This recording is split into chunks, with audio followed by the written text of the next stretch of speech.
Hello guys.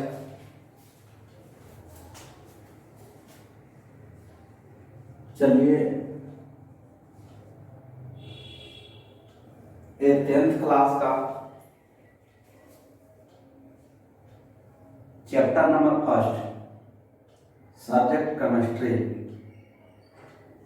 का दूसरा video है। इसका पहले वीडियो में हम लोग केमिकल रिएक्शन वाले क्वेश्चन को देखे थे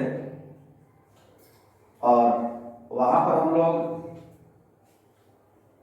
अगले क्लास के लिए छोड़ दिए थे कि जो अगले क्लास हम लोग देखेंगे वह होगा केमिकल रिएक्शन और जो इक्वेशन है उसका टाइप्स किस प्रकार से है। तो टाइप्स पढ़ने से पहले थोड़ा सा आपको दिखा दूं कि हमारे पास जो केमिकल रिएक्शन जो है वह दो टाइप से है और हमारे पास दोनों टाइप से है क्या क्या थोड़ा सा गौर करेंगे।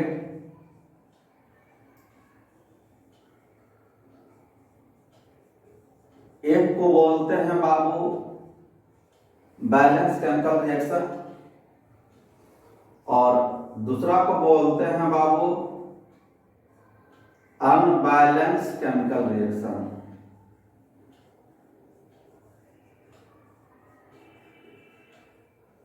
चलिए, तो मेरे पास जो रिएक्शन आ रहे हैं वह दो टाइप से आ रहा है।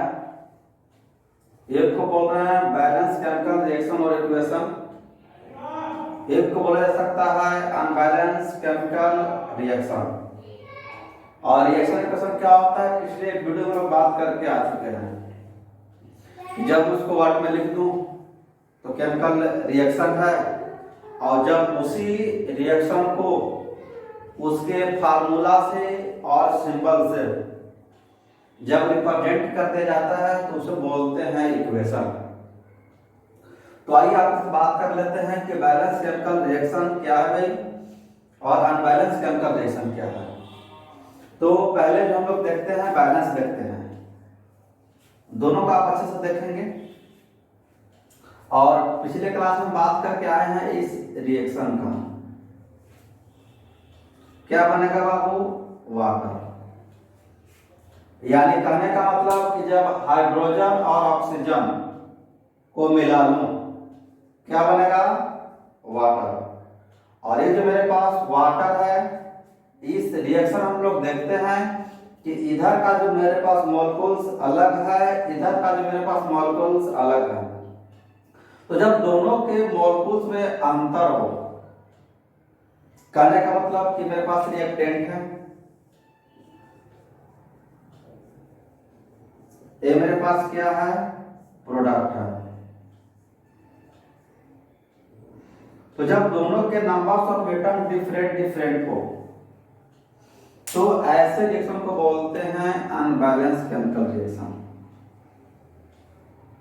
देखा जाए, इसे बात कर ले, यहां पर हाइड्रोजन कितना मेरे पास है, 2 है नंबर ऑफ एटम। ये कितना मेरे पास है, 2 है। इधर जाएंगे हाइड्रोजन का कितना मेरे पास, 2। ऑक्सीजन कितना मेरे पास, 1। तो इस रिएक्शन हम लोग देखते हैं कि हाइड्रोजन 2 है, ऑक्सीजन 2 है। प्रोडक्ट का देखते हैं कि मेरे पास हाइड्रोजन 2 है, हाइड्रोजन तो बराबर है, बट जो मेरे पास जो ऑक्सीजन इधर 1 है, इधर कितना है, 2 है। तो नंबर्स ऑफ एटम डिफरेंट हो गया और जब नंबर्स ऑफ एटम डिफरेंट होगा तो क्या बोलेंगे, अनबैलेंस केमिकल रिएक्शन। इसकी एक डिमेरिट और है, उसको भी ध्यान से देख लेंगे। जैसे बात कर ले मास का, तो मास कितना होगा भाई, 2 गुना 1 2।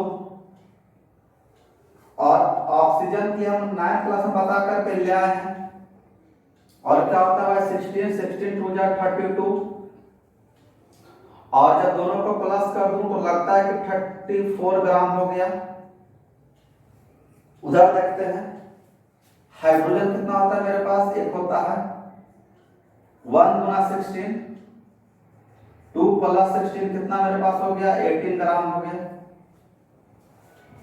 यानी करने का मतलब मेरे पास क्या आ रहा है कि इधर जो मेरे पास आया वह 34 ग्राम, इधर कितना है मेरे पास 18 ग्राम। तो दोनों के रिएक्टेंट और प्रोडक्ट दोनों का जो मेरे पास मास है दोनों अलग अलग है, जो कि मेरे जो है कंजर्वेशन ऑफ मास, इसी को बोलते हैं मास ऑफ कंजर्वेशन, फॉलो नहीं करता है। हम लोग पढ़कर क्या है 9th क्लास में, मास ऑफ कंजर्वेशन, कोई भी रिएक्शन हो उसमें जितना मोलकुल्स एटम जितना ग्राम रिएक्शन करेगा प्रोडक्ट उतना ही बनता है। बट यहाँ पर देखते हैं कि 34 ग्राम रिएक्शन करता है, बट जो मेरे पास प्रोडक्ट है वह बनता है 18 ग्राम। तो दोनों के डिफरेंस में कारण करता क्या है कि मास ऑफ कंजर्वेशन फॉलो नहीं करता है। तो जब फॉलो नहीं करता है तो इस स्थिति में वो लोग करते क्या है, इसको बैलेंस करते हैं।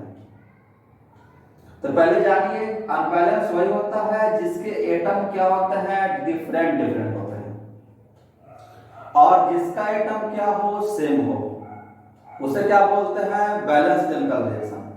इसको इधर दिखाते हैं। ये जो मेरे पास सेकंड वाला दिखाया है, देखिए फर्स्ट वाला, ए मेरे पास H2 है, ए मेरे पास O2 है, क्या बनेगा छोटू, H2O। तो इसको हम करते क्या है, बैलेंस करेंगे। चलिए इस एग्जाम्पल को दूसरा एग्जाम्पल लेंगे, C प्लस में O2, क्या होगा मेरे पास CO2। यानी कहने का मतलब कि कार्बन का कितना एटम,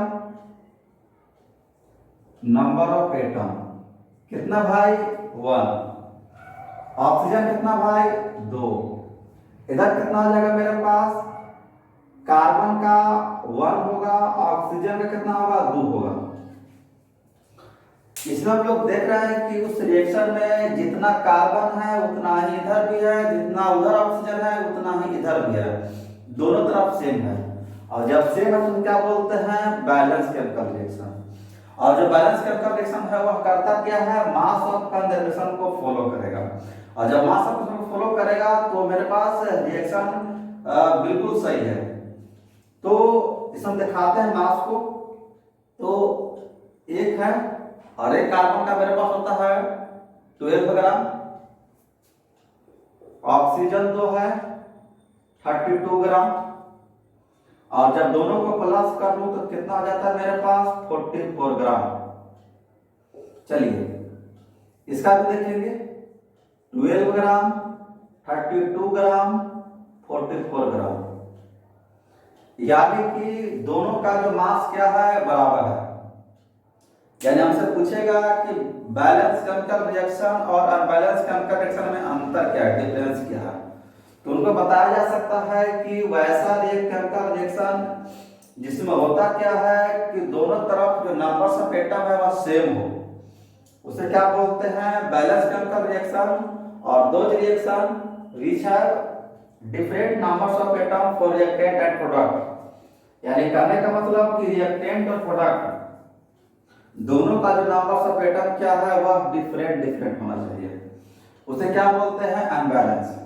एक बात और बता सकते हैं कि जो बैलेंस केमिकल रिएक्शन है वह फॉलो करता है मास ऑफ कंजर्वेशन को, और जो अनबैलेंस केमिकल रिएक्शन है वह मास ऑफ कंजर्वेशन रिएक्शन को फॉलो नहीं करता है। तो ऐसे रिएक्शन को ही बोला जाता है बैलेंस और अनबैलेंस। एक क्वेश्चन हमसे ज्यादा पूछा जाता है, कई बार क्वेश्चन एग्जाम में आया हुआ भी है, और वह आया हुआ क्या है, तो क्वेश्चन हमारे पास है कि हम लोग अनबैलेंस केमिकल रिएक्शन को बैलेंस करते हैं, क्यों। ये जो मेरे पास अनबैलेंस है इसको हम लोग करते हैं क्या भाई, बैलेंस करते हैं। तो बैलेंस क्यों किया जाता है, क्वेश्चन क्या है, why unbalance chemical reaction become balance chemical reaction. इसको बैलेंस क्यों बनाते हैं? तो इसको बनाने का आप यहाँ पर देख चुके हैं कि जो मेरे पास बैलेंस केमिकल रिएक्शन है वह फॉलो करता है मास ऑफ कंजर्वेशन को, और ये जो मेरे पास मास ऑफ कंजर्वेशन को फॉलो नहीं करता है तो मास डिफरेंट हो जाते हैं। जब मास सेम हो तो मेरे पास सही होना चाहिए, और जिसका मास डिफरेंस होता है वह हमारे इन्वायरमेंट में एग्जिस्ट नहीं करता है। इसका आंसर होगा कि हम लोग अनबैलेंस को बैलेंस करते हैं क्योंकि हमें मास ऑफ कंजर्वेशन को फॉलो करना होता है। ऐसा नहीं होता है कि मिलाया 10 ग्राम प्रोडक्ट बना 5 ग्राम, जी नहीं। जितना मेरे पास रिएक्टेंट होता है उतना ही प्रोडक्ट होना चाहिए। ये था हमारे पास बैलेंस केमिकल रिएक्शन और अनबैलेंस केमिकल रिएक्शन। चलिए दो चीज और आपको समझा दूं, और वह समझा दूं क्या भाई, इसी में उसको भी समझा ही देते हैं। तो एक समझाएंगे इलेक्ट्रोलाइसिस और एक समझाएंगे हाइड्रोलाइसिस।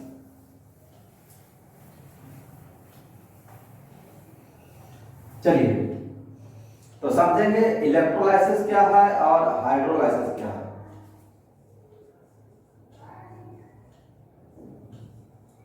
इलेक्ट्रोलाइसिस और यहां बनाएंगे हुआ हाइड्रोलाइसिस। चलिए दो को समझेंगे, एक को समझेंगे इलेक्ट्रोलाइसिस, एक समझेंगे हाइड्रोलाइसिस। बाबू हमको पता है इलेक्ट्रो मतलब क्या होता है, यह बनेगा दो चीज से, इलेक्ट्रो प्लस लाइसिस। इलेक्ट्रो मतलब क्या होता है, इलेक्ट्रिसिटी, और लाइसिस मतलब क्या होता है, ब्रेक। यानी कहने का मतलब कि जब इलेक्ट्रिसिटी को फ्लो कराएं, और जब इलेक्ट्रिसिटी को फ्लो कराएंगे तो इलेक्ट्रिसिटी को फ्लो कराने से जो प्रोसेस होगा उसे क्या बोलते हैं, इलेक्ट्रोलाइसिस।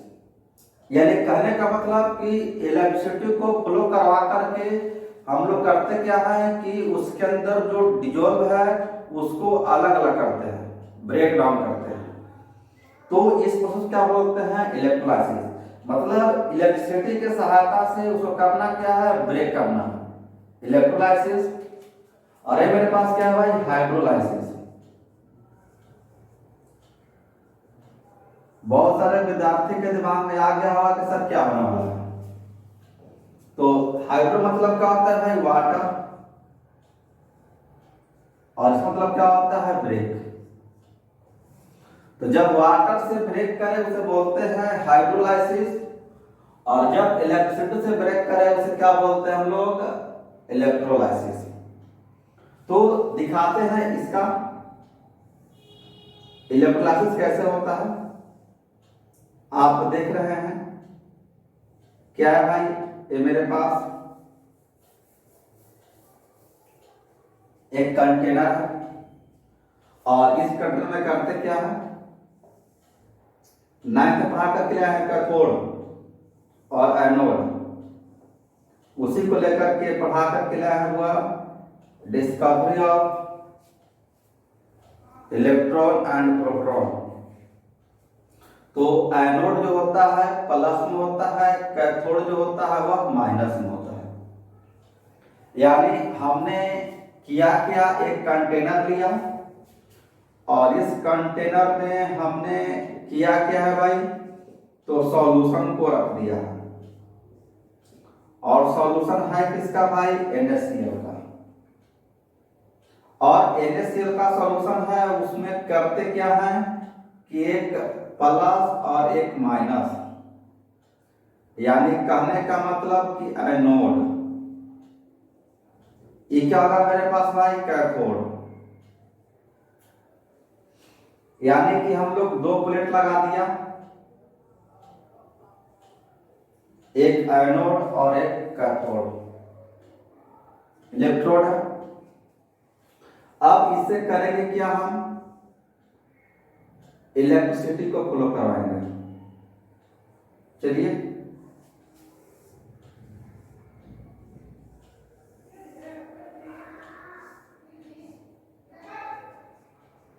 ये मेरे पास बैटरी है, चलिए बैटरी देख रहे हो बाबू, ये मेरे पास प्लस, ये मेरे पास माइनस।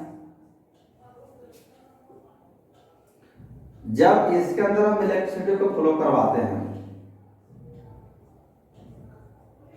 इलेक्ट्रिसिटी क्या करेगा, फ्लो करेगा। तो जब उनसे इलेक्ट्रिसिटी फ्लो करेगा तो फ्लो करने के बाद होता क्या है कि ये ब्रेक करता है। जो मेरे पास सॉल्यूशन NaCl था, ये क्या होगा, ब्रेक करेगा। ब्रेक कैसे करेगा, तो Na plus Cl minus, Na plus Cl minus, यानी कि दोनों क्या होगा, आयन में टूटना शुरू हो जाएगा। देख रहे हैं आप, Na प्लस Cl माइनस करना क्या लगा हुआ, ब्रेक करने लगा। और जब ब्रेक करने लगा तो हमको पता है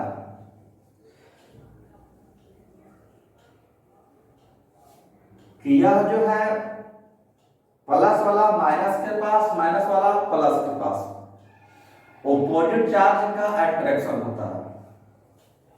तो इसमें होगा क्या कि जो मेरे पास प्लस जो है एनोड है उसके पास Cl माइनस आएगा, और जो मेरे पास माइनस है उसके पास प्लस चला जाएगा Cl। यानी क्या होगा, एक लेयर बन जाएगा Cl माइनस का, और यहां पर एक लेयर बन जाएगा Na प्लस का। तो दोनों के पास क्या होगा, ऑपोजिट चला गया और एक लेयर बना लेगा। और जब पूरा का पूरा NaCl ब्रेक कर जाएगा तो जाकर के यहां पर जमा हो जाएगा। अब करेंगे क्या, इसको इलेक्ट्रिसिटी को कट कर देंगे और उसको बाहर निकाल करके अलग कर देंगे। तो हमने देखा क्या कि मेरे पास NaCl सॉल्यूशन, हमने क्या किया, NaCl को अलग कर लिया और किया किसके सहारे हुआ, इलेक्ट्रिसिटी के सहारे। तो जब इलेक्ट्रिसिटी से ब्रेक कर लो उसे क्या बोलते हैं, इलेक्ट्रोलाइसिस।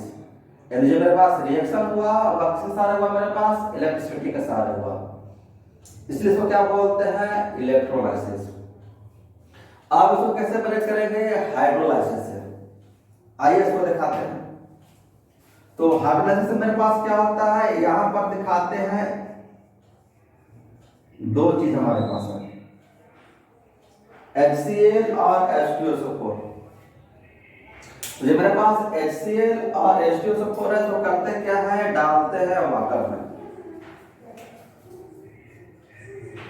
चलिए इसको कहां रख दिया हमने, वाटर में।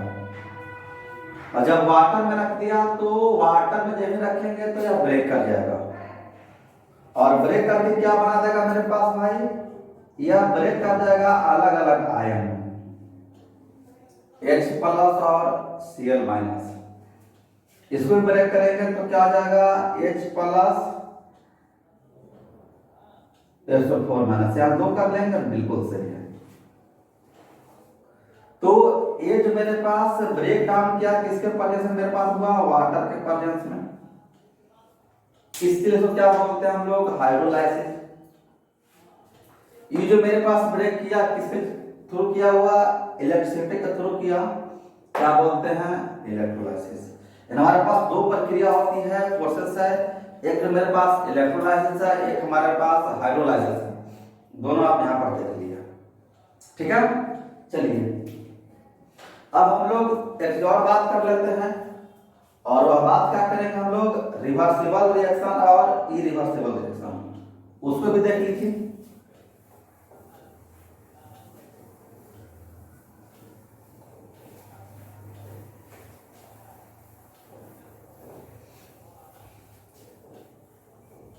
चलिए देखा जाए,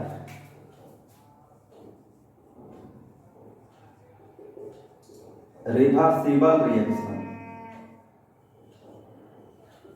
एक क्या होता है मेरे पास भाई, इरिवर्सिबल रिएक्शन।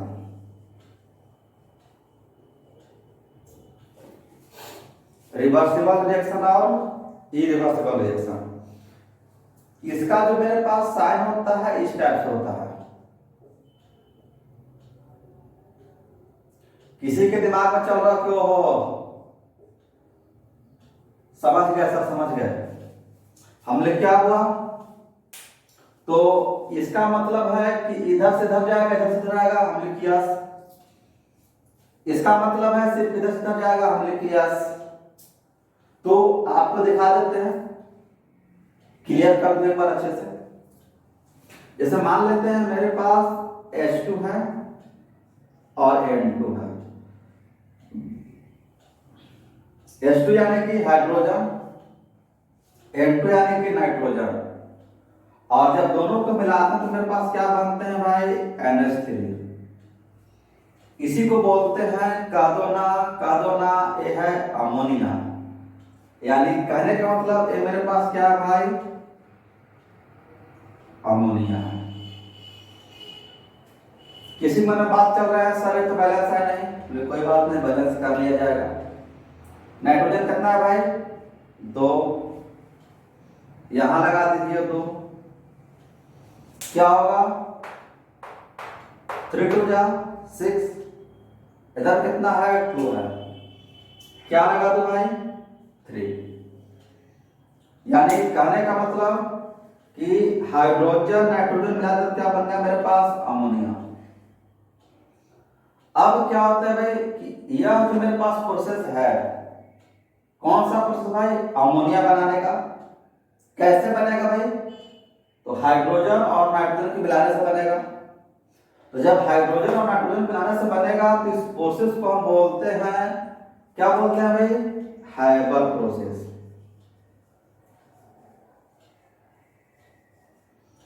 यानी कि वैसा प्रोसेस जिसे करते क्या है, हाइड्रोजन और नाइट्रोजन के सहारे अमोनिया बनाते हैं, तो ऐसे को क्या बोलते हैं, हैबर प्रोसेस। बैलेंस हो गया।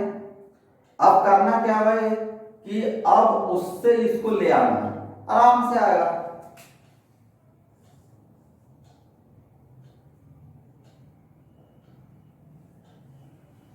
यानी कि इससे भी उसको बनाया जा सकता है और उससे भी इसको बनाया जा सकता है। तो ये जो मेरे पास रिएक्शन है इसको क्या बोलते हैं, वो हम लोग रिवर्सिबल रिएक्शन। और कुछ रिएक्शन हमारे पास है जो करता क्या है, सिर्फ इधर से उधर जाएगा।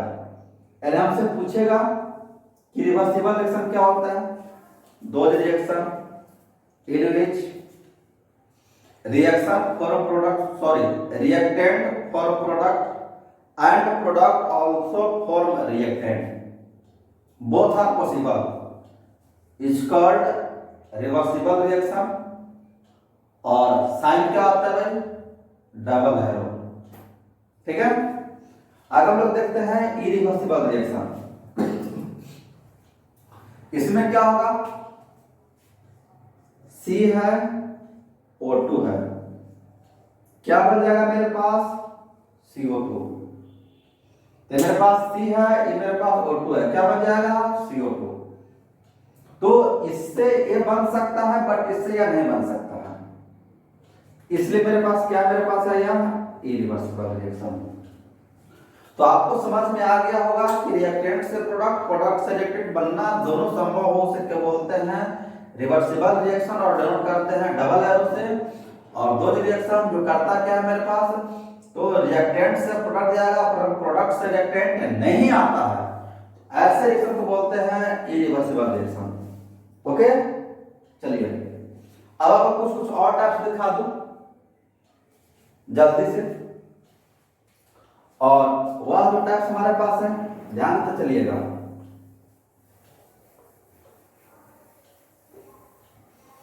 हमारे पास जो टाइप्स है वह है पहला, पहले बना देते हैं टाइप्स ऑफ केमिकल इक्वेशन। चलिए पहला टाइप कॉम्बिनेशन रिएक्शन। चलिए रिएक्शन बोल दे, कोई दिक्कत नहीं है। दूसरा को बोलते हैं डीकम्पोजिशन रिएक्शन।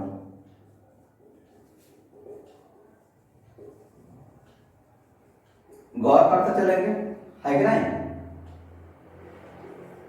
तीन को बोलते हैं हम लोग हुआ, और उसको बोलते हैं displacement reaction.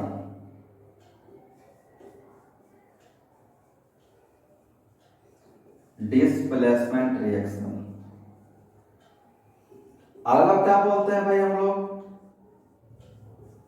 Double displacement reaction.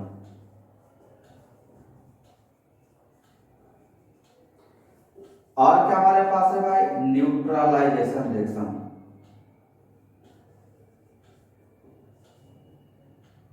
Neutralisation reaction.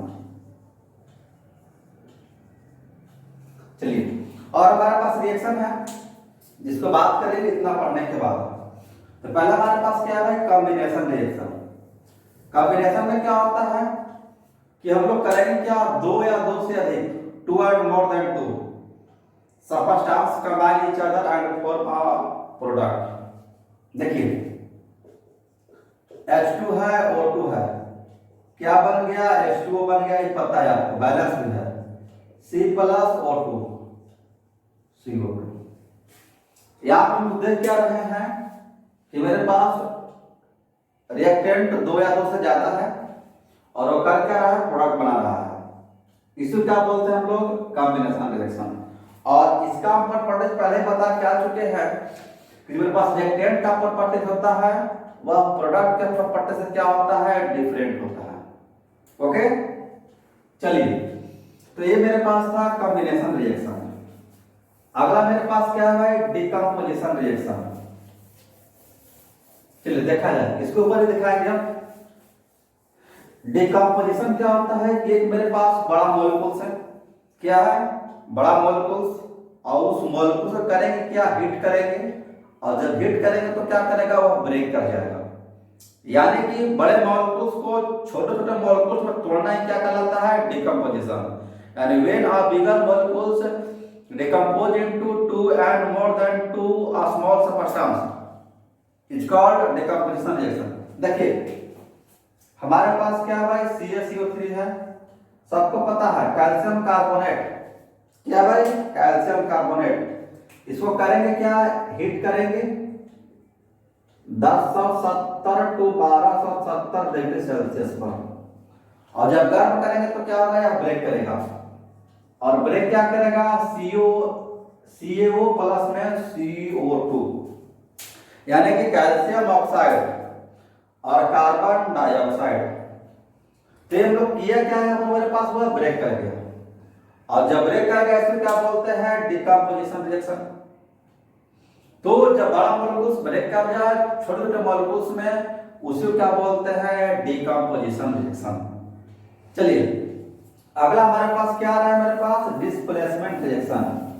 Displacement क्या होता है, डिस्प्लेस करेगा, और डिस्प्लेस क्या करेगा, मेरे पास वह मेटल से हम किसी सॉल्यूशन को डालेंगे तो क्या करेगा, उसको एकदम डिस्प्लेस मतलब अलग कर देगा। तो उसी को बोलते हैं डिस्प्लेसमेंट रिएक्शन। देखा जाए मेरे पास CeSO4 सॉल्यूशन है,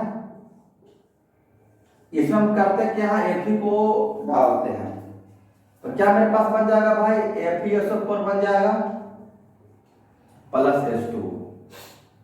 यानी करने का मतलब कि मेटल किया क्या, तो सल्फेट को क्या किया भाई, अलग कर दिया, डिस्प्लेस कर दिया।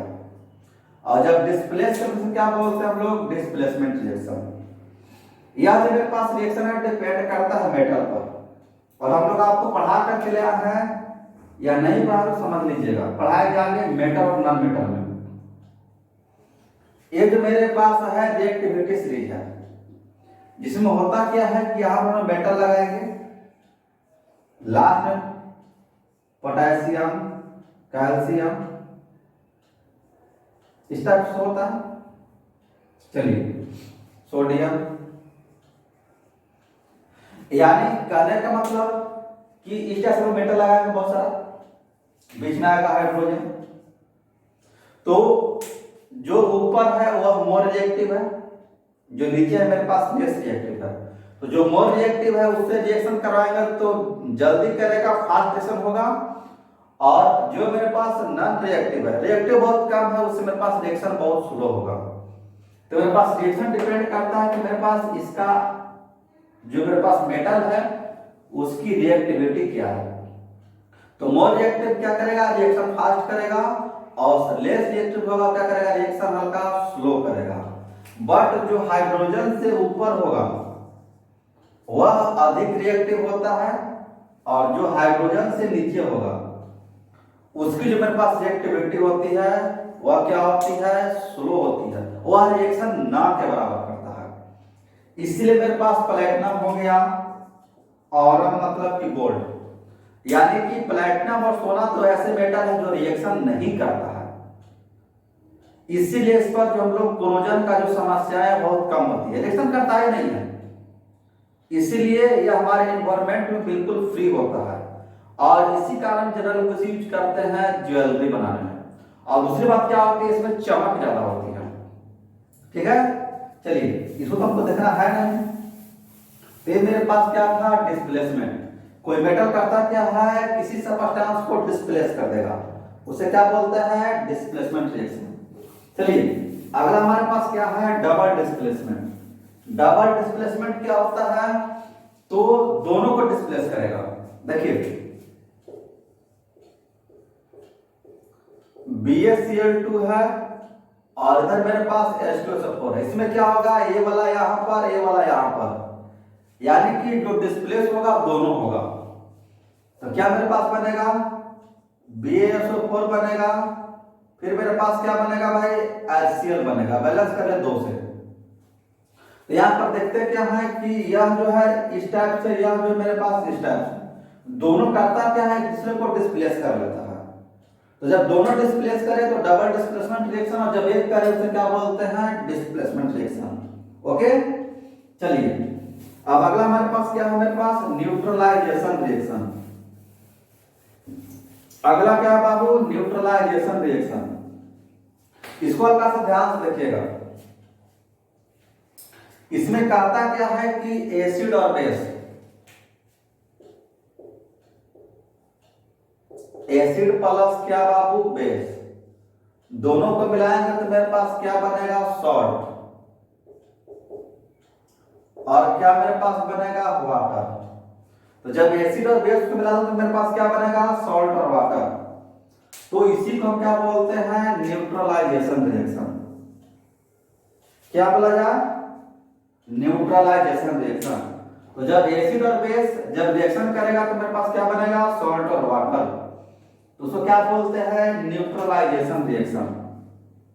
ओके, तो ये मेरे पास है न्यूट्रलाइजेशन रिएक्शन। देखिएगा ये मेरे पास HCl है, ये मेरे पास क्या है, मेरे पास NaOH है।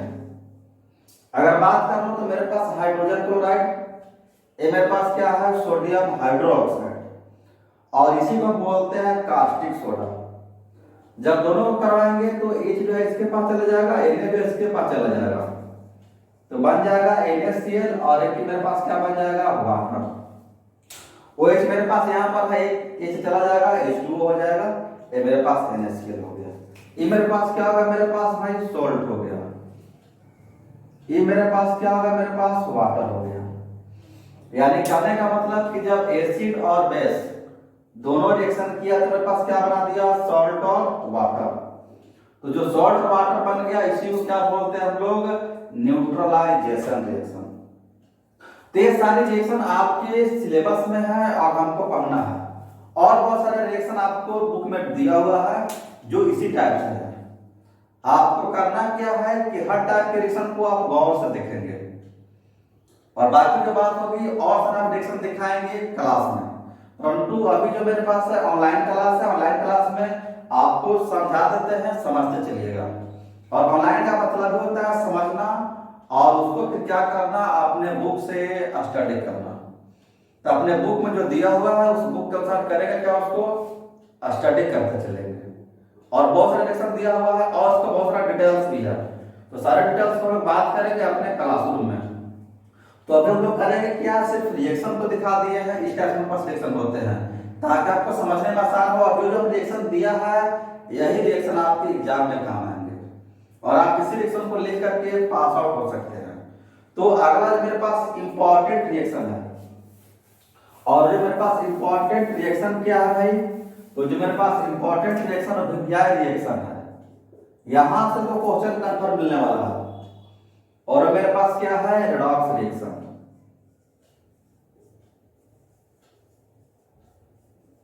क्या है बाबू, रेडॉक्स रिएक्शन, यानी कि ये जो हम लोग पढ़ेंगे रेडॉक्स रिएक्शन। तो अगला प्रयास कीजिएगा कि जो मेरे पास अगला क्लास होगा तो अगले क्लास में रेडॉक्स रिएक्शन, रेंसिडिटी, कोरोजन, आपके इस चैप्टर में केमिकल रिएक्शन और इक्वेशन में मेरे पास बचा हुआ है रेडॉक्स रिएक्शन, कोरोजन, रेंसिडिटी, और बहुत सारे क्वेश्चन है, क्वेश्चन को आप करते रहेंगे और नहीं हो तो आप हमसे पूछ सकते हैं अपने कॉल से। तो कॉल से भी क्वेश्चन को पूछा जा सकता है, ऐसे हम लोग क्लास में बात कर लेंगे बहुत टाइप का। तो अगले जो हम लोग वीडियो लेकर के आएंगे, जो मेरा वीडियो होगा वो रेडॉक्स रिएक्शन, रेंसिडिटी और कोरोजन को लेकर के होगा। तो ठीक है, हम लोग अब चलते हैं और फिर मिलेंगे अगले वीडियो में, और उस अगले वीडियो में क्या मिलेंगे हम लोग, रेडॉक्स रिएक्शन को लेकर आएंगे। ठीक है, तब तक के लिए आप लोग स्टे होम और स्टडी करते हैं। ठीक है, थैंक्स।